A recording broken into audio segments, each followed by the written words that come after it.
இலங்கையில் என்ன நடைபெற்றுக் கொண்டிருக்கிறது என்றால், இலங்கை தமிழர்களை பாதுகாப்பான இடத்திற்கு செல்ல விடாமல் விடுதலை புலிகள் அவர்களை பிடித்து வைத்துக் கொண்டு வலுக்கட்டாயமாக ராணுவத்திற்கு முன்னால் அவர்களை ஒரு கேடயமாக பயன்படுத்திக் கொண்டிருக்கிறார்கள். இங்கே இலை மலர்ந்தால் அங்கே இன்று வரை ஈழப் படுகொலையை பற்றி அந்த மக்களுக்கு தமிழீழம் மலர்வதற்கு ஒரு பொது வாக்கெடுப்பு நடத்துவதற்கு நான் தீர்மானம் போட்டிருக்கிறேன், அதை வலியுறுத்துவேன் என்று சொல்லுகிற ஒரே தலைவர் அம்மையார் ஜெயலலிதா அவர்கள் மட்டும்தான் என்பதை நீங்கள் கவனிக்க.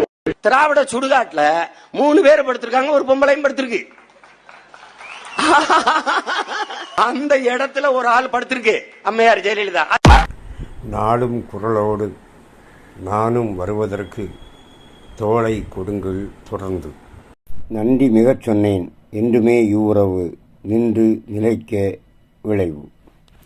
நன்றி, வணக்கம்.